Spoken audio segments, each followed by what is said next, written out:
that's why we want students to see that it's possible, because and we start them young. We start them thinking about what passions do they have, and how can they expand on that within our world, within our community.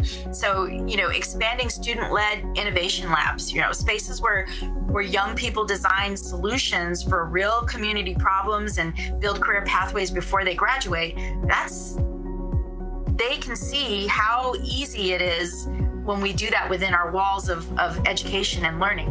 And if I could tell every school leader one thing around what you just asked me, it probably would be this: is redefine success, because our it's easier, right? We celebrate creativity, courage, and character, and not just grades, right? Those areas. And when students start believing their ideas matter, they change the world. So welcome to Tomo Club podcast series. I'm Avinash, co-founder at Tomo Club. And today on our Tomo Club podcast, we have the superintendent of Real Journey Academies, Dr. Rose Bomentre. Did I pronounce it right? Bomentre. Think of a bow, two men, and a tree. Got it. Bomentre. And thank you so much for taking out time on the topic of what does success look like beyond grades, the skill, empathy, influence.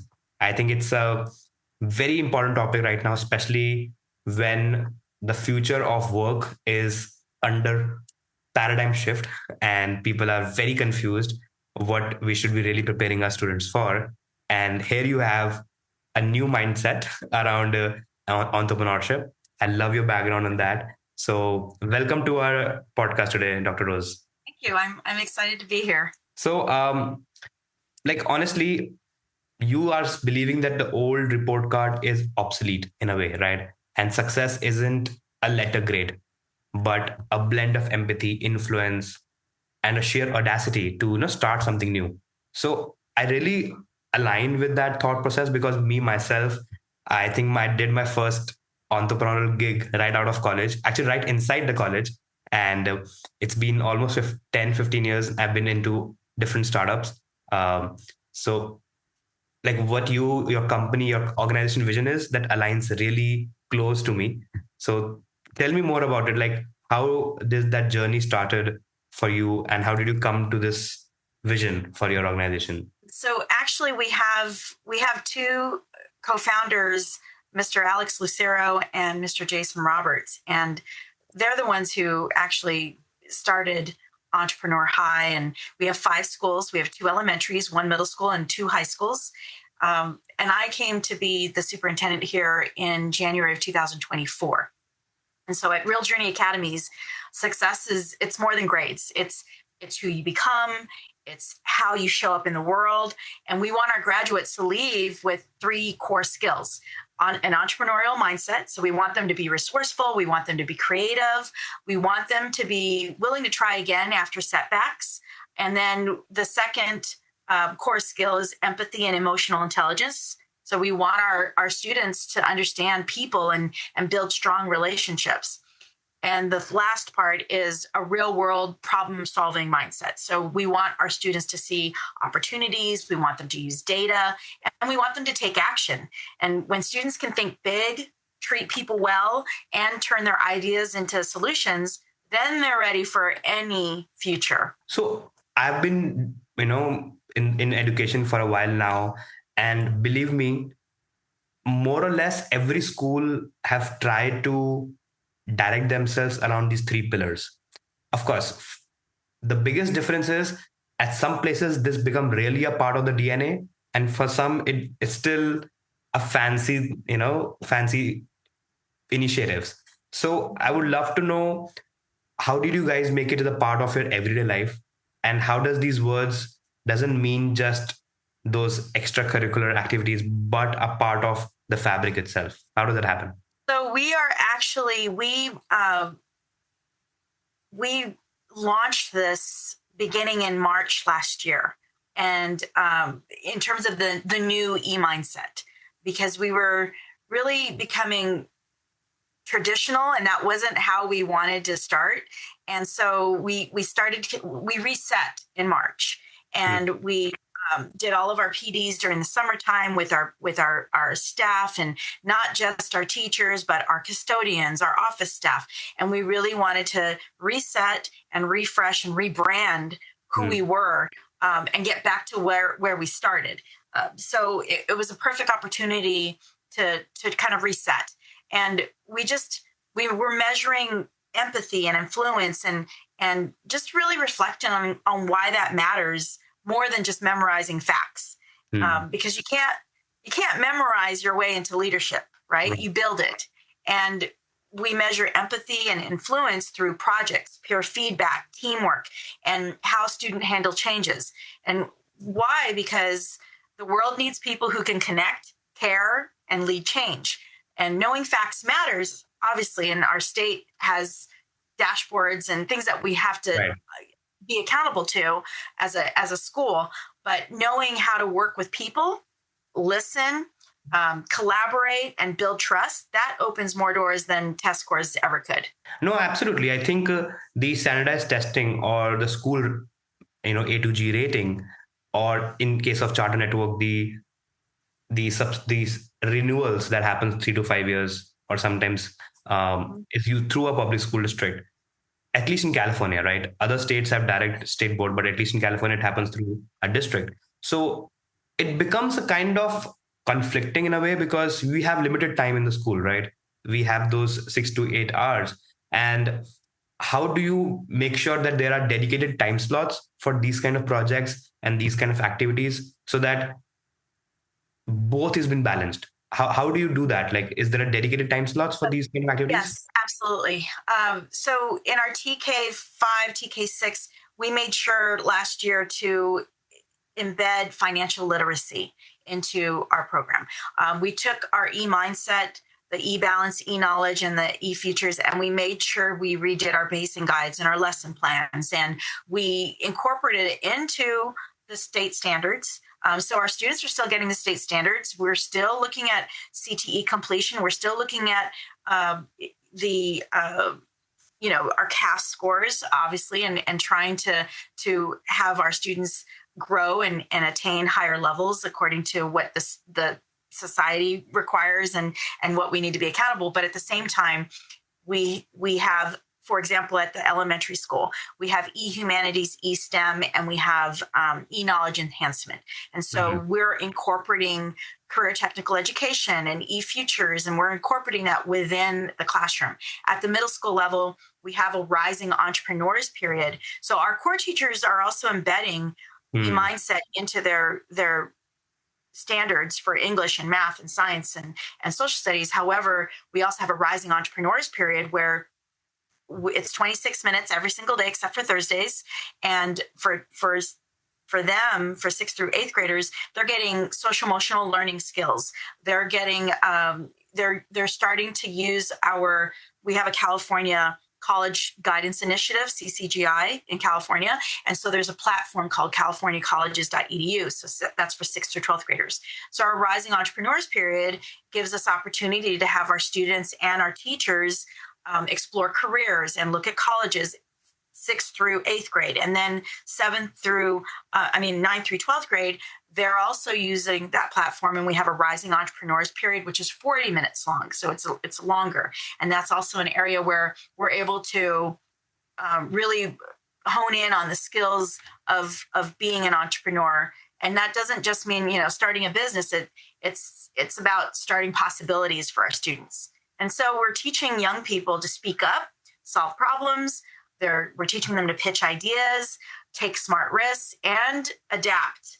And whether they become doctors, artists, teachers, tech innovators, or community leaders, the mindset stays the same. So we see a need, we think creatively, and take action and make impact. And we do that within the school day. Wow.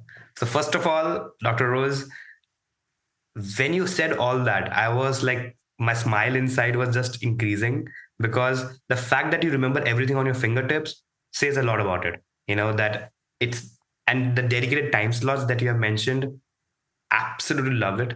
Thank you so much for doing that. And because a lot of times these becomes just good to do things, and the moment that there is any dip in scores, these are the first thing that gets axed. and they're the least priority. So again, kudos to that. But also, what in my experience, right, the schools have a philosophy of running in a certain way, but it end up being serving the community, and the community also shapes up the school's philosophy by a huge margin. So tell me more about it. Like, are the parents coming to the Real Journey Academies? Are they coming with that mindset that I want this kind of thing where grades is one part of the student's report card? Or you guys are making them aware? Or tell me more about the parents' mindset, because that will play a huge role. We're a charter public school. And Yeah. so when students come to us, it's a choice. It's not, we're not the required school that is within their location of where they live. It's they're choosing to come to us. And I can give you an example of, we had a student that at one of our schools, Entrepreneur High San Bernardino, he moved to Moreno Valley, and he was getting an Uber at the time and driving himself or transporting himself to a location that was 25 minutes. And then he eventually got his car last year, and he started driving, and he graduated last year. But it's a choice that you make to come to a charter public school. And so embracing our mindset and the why, our students have internships and externships. And I'll give you an example of how else it's embedded. All of our ninth graders are required to take Entrepreneurship 101. It is a required course that is within a pathway. All of our 10th graders are required to take online design marketing. All of our 11th graders are required to take business communication management. Seniors required to take pathway internship and small business management, and then eventually externship. And so those are required pathways, required courses that our students need to take while they're with us. And parents obviously are choosing to have their students enroll with us. And so it's still A through G required. It meets the A through G requirements for college applications. And most of our courses are already approved for A through G requirements, 9th through 12th grade. So our parents are obviously choosing to send their students to us. We could definitely house more students. And so it's really getting the word out there that we're an entrepreneurial mindset and that that's our foundation. You're not going to have all of the traditional sports that you do at a traditional school or a comprehensive high school, but we have something, bigger than that in mind for us. And I'm thinking, because one of your questions to me previously, as we prepared for this, was, what was a real world project that blew you away? And for me, what came up to mind was, we had an English teacher and our career technical education, our pathway teachers collaborating. One of our students at Entrepreneur High Fontana saw a real world need. Many peers lacked reliable transportation to school, which limited their opportunity. And so they launched a program called Pedals for Progress, and they collected bikes, refurbishing them, and they gave them to students at no cost. And what was amazing about this was that students didn't wait for someone else. They started the project themselves, they coordinated donations and repairs, and they managed the details. They showed empathy by recognizing classmates struggling and took action with a tangible solution. And they also influenced their school community because they raised awareness, they built buy-in, they made transportation an equity issue, and they used an entrepreneurial mindset because they identified the problem, they generated a solution, they mobilized resources, and they scaled the idea. And then what's great about it, what success looks like, is a young person seeing a barrier, designing a solution, making an impact, and growing as a leader because of it. The Fontana Herald on June 13th, 2025, the article was written by our very own student, and her name is Cyrus Soto, because she's published now, and it was guided by one of our English teachers, Miss Angela Grummett at Ehi Fontana. So you have to look for that article. It's called Pedals for Progress. Yeah. But that's just one example of so many that I could give you.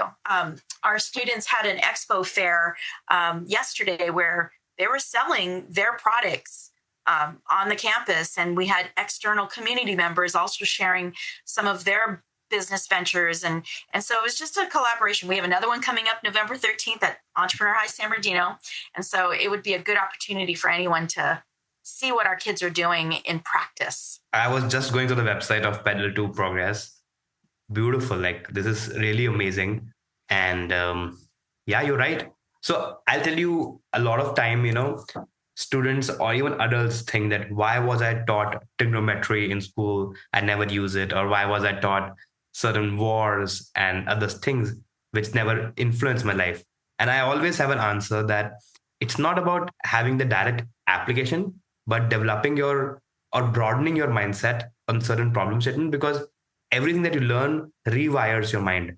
So, similarly with entrepreneurship, it's not about only for those who have to open their own businesses, will think of the advantages of entrepreneurship. But if you have an entrepreneurial mindset, even at a, you know, as simple as a normal regular job to even running a company or being an artist or doing your freelancing work, entrepreneurship is literally everywhere. So I always used to believe it, and I'm glad you guys are making it a reality. That how relevant the nuances of entrepreneurship is applicable at so many places. And another example, I guess, of how we're taking some of challenges and just, you know, taking the risk is AI, right? So a year ago, we partnered with San Bernardino County Superintendent Schools, and we know that AI is going to be used, and so we didn't want our teachers to be afraid of it. We didn't want our admin to be afraid of it, because students are going to use it, and they've been using it long before we started talking about it. So we created a policy around it. We worked through like what are going to be the rules and regulations, and not to stop the use, but how do we use it to really help our students and to continue this e-mindset, but using the tools. And so we started with our students using AI Think First, which was a math tutor. And so that was the first step, right? So we have an AI math tutor. Students are getting very quick feedback, and that was the beginning stages, right, for teachers to kind of get their feet wet with like AI is not as scary as it can be.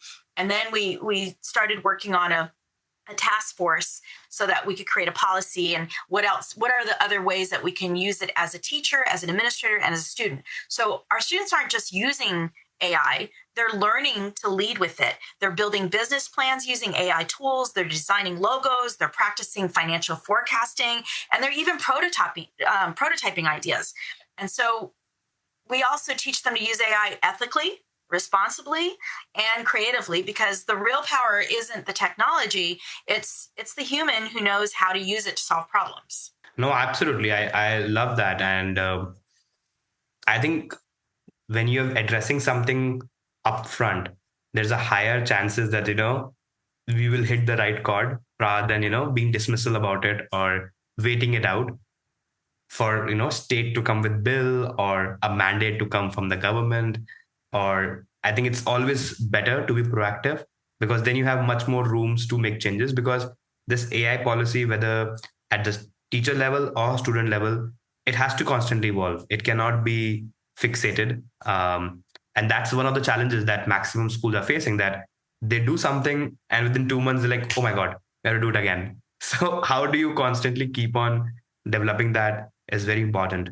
But tell me about your coursework. Like you mentioned about the entrepreneurial sessions or the design sessions that you're having, or overall school curriculum.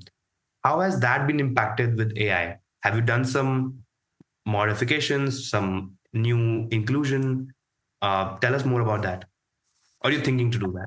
Absolutely. Well, I did share with you. So we use the AI math tutor.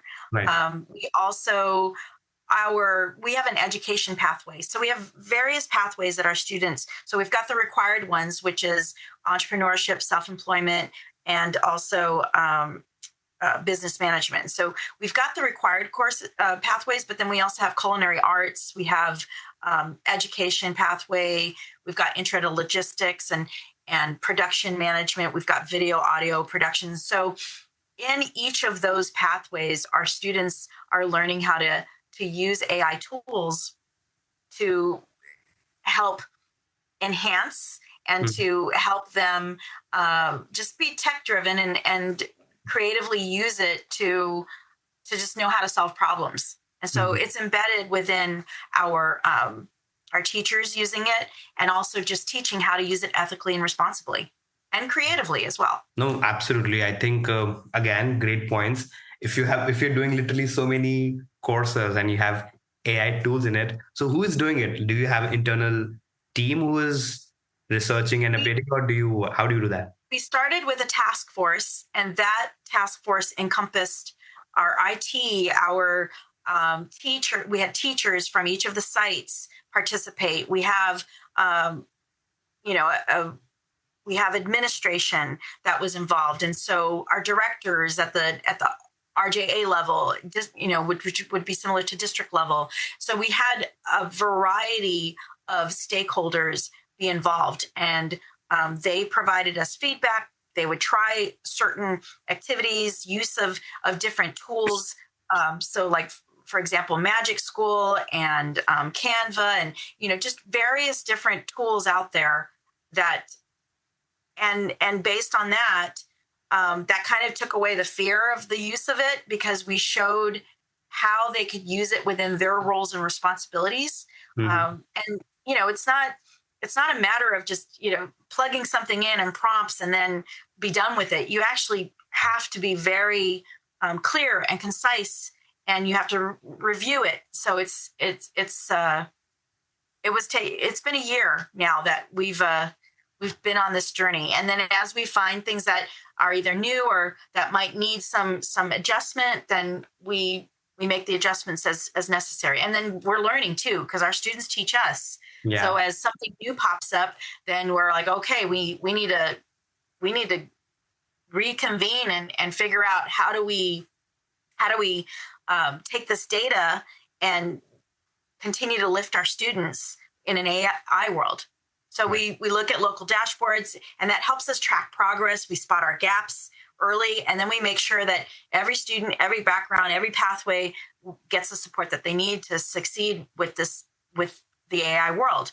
We're not perfect, and if you look at our test scores, we're growing, but we're not all in blue, and we're doing something more than just test scores. But again, we are accountable to that as well. And so we have to focus on that as well, because it's important. It's important to the world. It's important to other places when they look at our measurement of success. And so we try to give them qualitative and quantitative. I have two thoughts coming to my mind. So there are like couple of colleges like MIT or Stanford. They are the flag bearer of maximum entrepreneurs, with that came out of their alumni network. So is there any kind of metric that you guys are also aspiring? I know it's a very recent policy change at your school level, but I would love to know, have you guys designed any kind of impact metric that, okay, we're going to track how many students of ours end up being entrepreneurs in real life? Yes. So that's part of our tracking of our graduates. We do it's part of the state, but then it's also something that we're doing ourselves. We just started an alumni network, which one of our chief strategy officer is leading for us. And so we're a new organization. Right. We haven't been around for 40 years. Mm-hmm.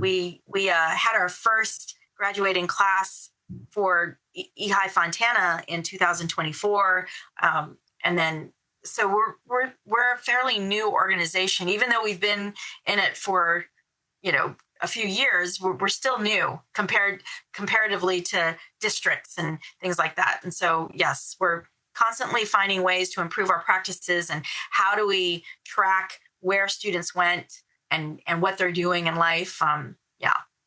No, absolutely. It's about having that mindset. If you guys are, and then mindset develop early. Of course, it will take time before you guys have some numbers to show, but in terms of the priority, that's well established. Also, I would love to add some inputs from my end that entrepreneurship has been evolved massively in the last 3 years. Like the mindset that you need to have a certain seed capital to build a company, or you need to have a certain team strength or some leverage.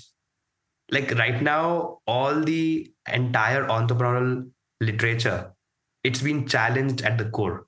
And like for example, the idea that there can be a less than 10 member team can create $1 billion startup because so many tools are available readily, or the startup capital which was supposed to be like, let's say, a million or 2 million, right now people are doing that under 500K because it's the same set of people who can be more efficient. And whether it's go to market to the customers, the content creation part, the product development, everything has becoming more cheaper, or I would say more quicker because of AI. So even the design thinking process, even the product design process, customer care, like all these major, or even the legal cost, it used to be massive component of the books when you are designing or planning your financial modeling, or the skill set that you need to hire or pay for. It's literally available for a subscription of $50 right now. So I hope that you keep on updating your entrepreneurial concepts because it is insane out there right now, and the speed is the essence. So yeah, I think inviting few guests who have done it before can be really eye opening for the students, and would love to know your take on that.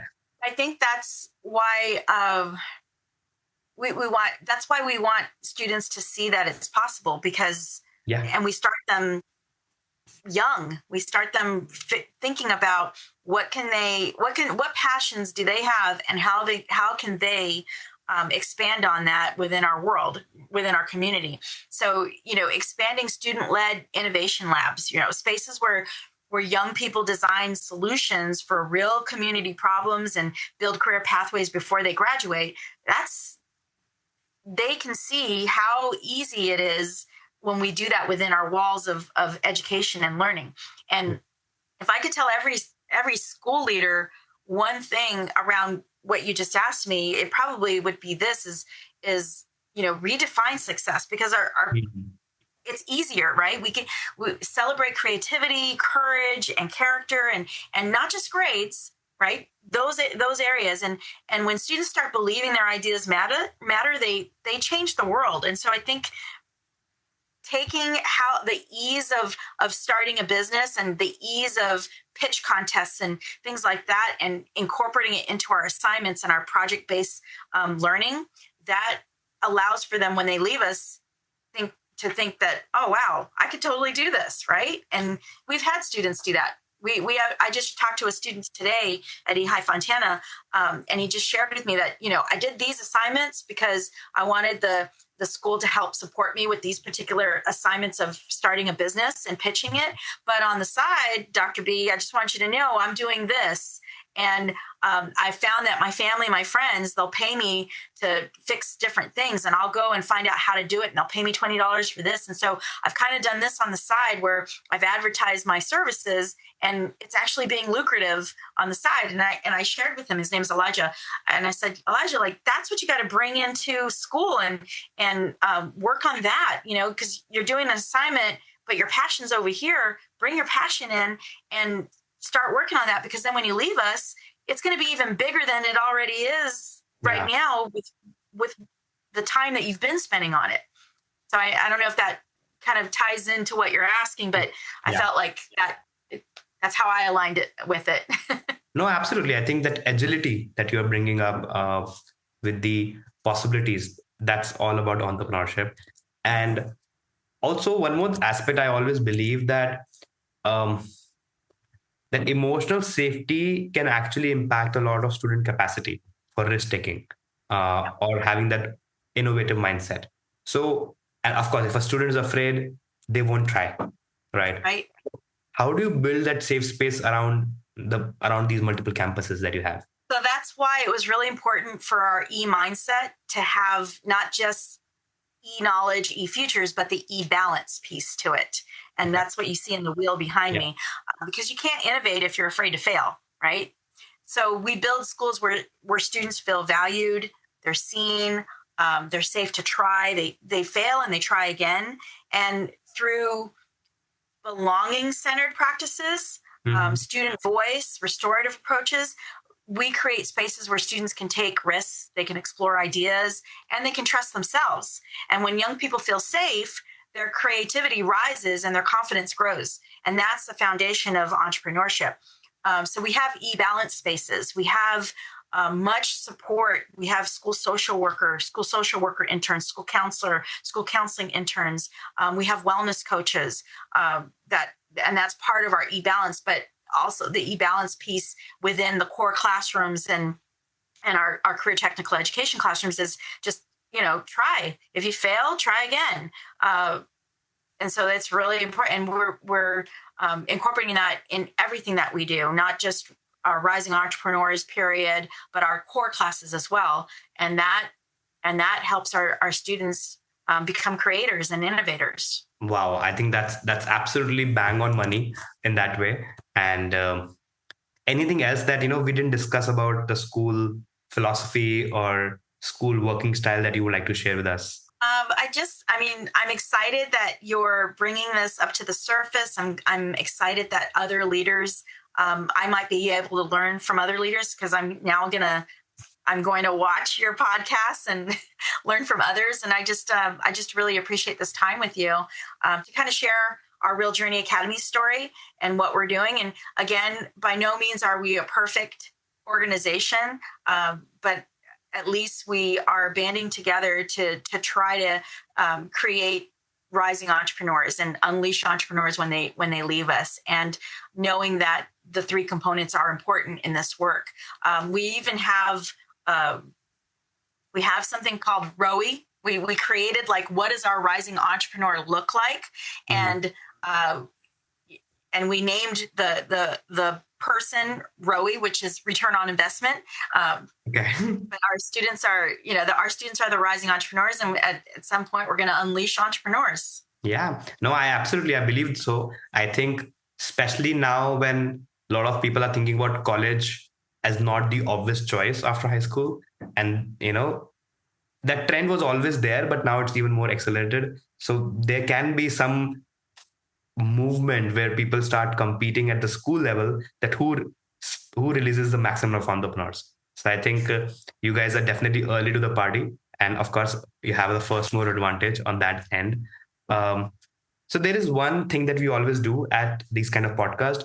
There is a question that has been passed along by a previous podcast guest that I would address, that I'll ask you, and then you can also ask a question that I'll send it forward. So this is like a chain of questioning that we keep on doing. And the last podcast that I did, the school leader was asking me that how do you solve for enrollment, as a question that was something that he would love to know answer for. So I would love to know. It's not directly related to the topic, but if you like to answer on how are you solving for enrollments? Enrollment, like student enrollment, Yeah. that is a challenge that we have as well. I think it's going to be word of mouth. It's going to be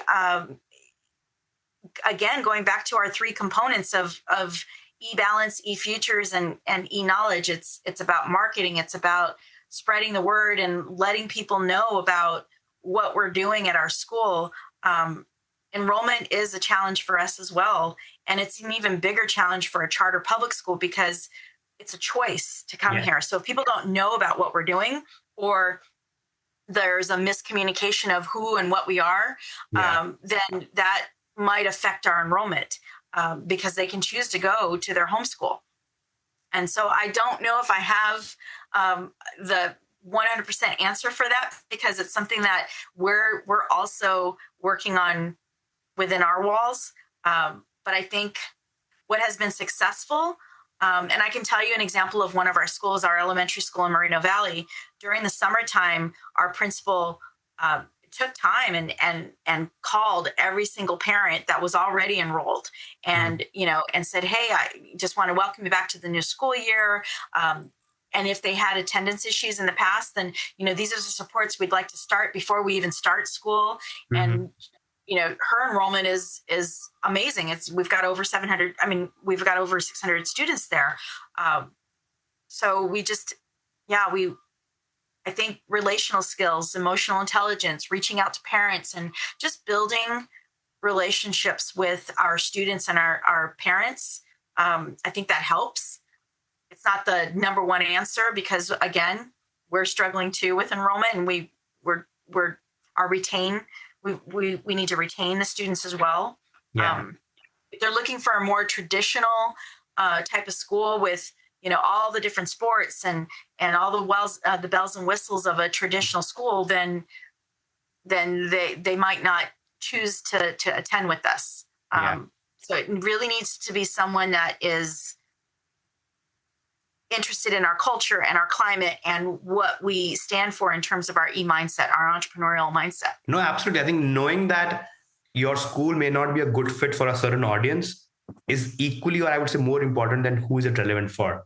So saying no, that of course for your requirements, I may not be the best solution. Saying that takes a lot of guts and a lot of headstrong clarity. So I appreciate that.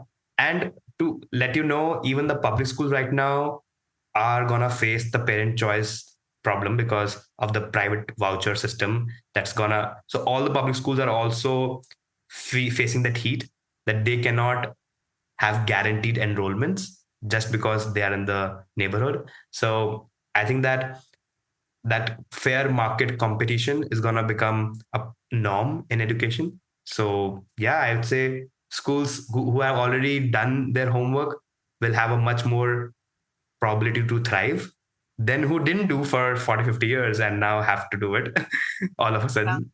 So but I think once they find out the skills that we are teaching, the entrepreneurial skills, I think that, I don't know, I have to believe that that's going to get more people into our schools. And we're not a trade school. Because oftentimes people think, oh, you've got these businesses and culinary and all of that. Well, our courses are approved for A through G requirements, so our students are eligible to apply for colleges and have direct admission. We have a partnership with one of our Cal State San Bernardino, and we have a direct admission for all our students that meet the A through G and have the GPA. They just have to put the application in. And then we also have dual enrollment courses. So our students are earning college credit while they're in high school. And we're looking to see how can we expand that for our graduating 8th graders during the summertime. And so we're continuously thinking of what are the carrots that will not just help our families know that this is a wonderful place to enroll their students, but also retain them to continue with us. No, absolutely. And I think that is something very interesting you mentioned. I think also explaining that entrepreneurship is not only for those who wants to open a business. I think that needs to be more clear out there. So do you have a question that I can pass along to the next guest? Anything that you would like to know? Then I'll get back to you with that answer. Well, I think the last person took my question, like what are some innovative ideas for enrollment? I guess the only other question I have is about what, the state testing and, because our society does have this historical traditional way of measuring public schools. I guess, how does another leader of an organization find that balance where how important this piece, the skills and the attributes and the foundation is, to prepare students for their future, but at the same time balance you've got to make sure that you bring up your math and your English. And even though a whole state could possibly be struggling with math, how do you balance that and help others see there's more to it than just a test score? Can you reframe your question? The question is, how do you balance state testing and life skills? Is there something on that? I think state testing, uh, expectations and requirements Mm-hmm. in terms of the outcomes with real live skills Yeah. for preparing our youth for their future in the world. Perfect. No, that's a very relevant question. And I think I might have an answer, but I would love to know how others are doing it as a school leader. So I'll definitely circle back to you.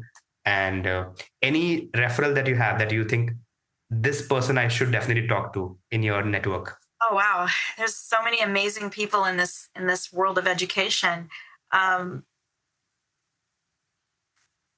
I think maybe even speaking to principals, because they can give you a boots on the ground kind of perspective of what they're seeing on their campuses. A really amazing principal that I know of is Miss Christina Martinez, and she's over at Chaffee High School.